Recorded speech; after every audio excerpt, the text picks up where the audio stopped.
बया चिड़िया की सीख। बया के घर सबसे सुंदर होते हैं जिन्हें वह बहुत ही कुशल कारीगर बनकर अपनी चोंच से एक एक तिनका लाकर जोड़ जोड़ कर सुंदर सा घोंसला तैयार करती है, जो कि पेड़ की एक टहनी से मजबूती से लटकता रहता है। उसमें खिड़की दरवाजे भी होते हैं और 2-3 मंजिल भी। बया चिड़िया का घर बहुत ही मजबूत और सुरक्षित होता है, जो हर मौसम में बया को सुरक्षित रखता है। एक बया चिड़िया थी जिसका नाम ब्याची था। वह एक पेड़ पर अपने घोंसले में अपने बच्चों के साथ रहती थी। वही उस पेड़ पर एक शैतान बंदर चिंपू भी रहता था, जो कि बहुत ही शरारती था। पूरा दिन इधर से उधर घूमता रहता, सबको परेशान करता, कोई काम नहीं करता, एक नंबर का आलसी। चिंपू बंदर अक्सर ही अपनी शैतानी में पक्षियों के घोंसले, उनके अंडे तोड़ दिया करता था और शिकायत करने पर माफी मांग लेता, लेकिन सुधरता नहीं था। ब्याची बया भी चिंपू बंदर के इस व्यवहार से दुखी रहती थी। वह अक्सर ही ब्याची बया के घोंसले तोड़ दिया करता था।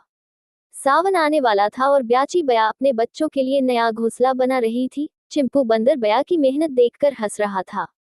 चिंपू बंदर ने हंसते हुए कहा, ब्याची क्यों इतनी मेहनत कर रही है? इतना बड़ा जंगल है, इतने पेड़ पौधे हैं, उन पर खुले में आराम से रहना, ये घोंसला बनाने में क्यों अपना समय और मेहनत लगा रही है?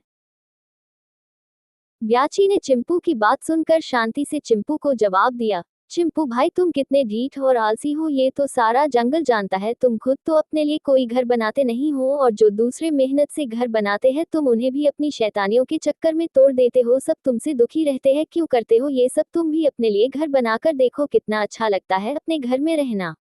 चिंपू ने हंसते हुए कहा, तू इतनी छोटी सी ब्याची मुझे शिक्षा दे रही हो? जाओ जाओ अपना काम करो, मैं तो मस्तमौला आजाद ही ठीक हूँ।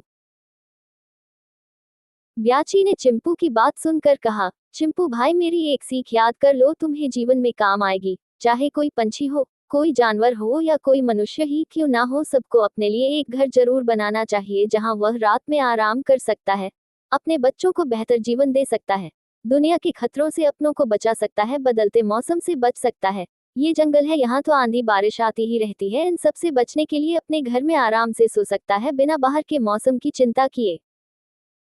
चिंपू ने ब्याची का मजाक उड़ाते हुए कहा, अरे वाह ब्याची, तू तो बड़ी नासमझ है, तुझे इतना ज्ञान नहीं है कि आंधी बारिश में तेरा ये घोंसला कितनी देर टिकेगा। तू खुद तो मूर्ख की तरह दिन रात काम में लगी रहती है, और तू चाहती है कि मैं भी मौज मस्ती से जीना छोड़कर मेहनत मजदूरी करने लगूं।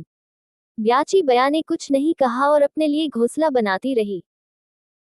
ब्याची घोंसला बनाकर अब उसमें आने वाले समय के लिए दाना इकट्ठा करने लगी, तो चिंपू ने ब्याची का मजाक उड़ाते हुए फिर से कहा, ब्याची, इतनी तो तू है भी नहीं जितना तू इस छोटी सी घोंसले में खाना रख रही है। क्यों इतनी मेहनत कर रही है? ये जंगल है, इसमें खाने की कमी थोड़े ही है, जो तू अपना घोंसला भी खाने से भर रही है। अरे रोज ताजा खाना क्यों बड़ी कर रही है? ब्याची ने कहा, चिंपू भाई, बारिश का मौसम आने वाला है, अगर मैं अभी अपने लिए खाना इकट्ठा नहीं करूंगी तो बारिश में बाहर जाकर बच्चों के लिए खाना कहाँ से लाऊंगी? मेरी मानो तो आप भी अपने लिए थोड़ा खाना इकट्ठा करके रख लो, बारिश में खाना भूखे नहीं रहना पड़ेगा। चिंपू ने हंसते हुए कहा, अरे जा जा, ज्यादा शिक्षा मत दे, वरना मैं तेरा ये नया घोंसला अभी तोड़ दूंगा। ब्याची चुप हो गई, लेकिन फिर कहा, चिंपू भाई, जो इंसान अपने भविष्य के लिए थोड़ा सा भी बचा कर नहीं रखता, आने वाले बुरे समझ की थोड़ी भी फिक्र नहीं करता, वह वक्त आने पर उल्टे मुंह गिरता है। दूसरे के सामने उसे अपने हाथ फैलाने पड़ते हैं, मदद की भीख मांगनी पड़ती है, और विपदा आने पर वह कहीं का नहीं रहता, उसे सबके सामने शर्मिंदा होना पड़ता है, पछताना पड़ता है। हो सकता है ऐसा समय आ जाए कि उसे पछताने का भी मौका ना मिले। लेकिन ढीठ चिंपू बंदर को कुछ समझ नहीं आया, और वह ब्याची पर हंसते हुए उसका मजाक बनाते हुए सबके सामने उसकी बुराई करने लगा।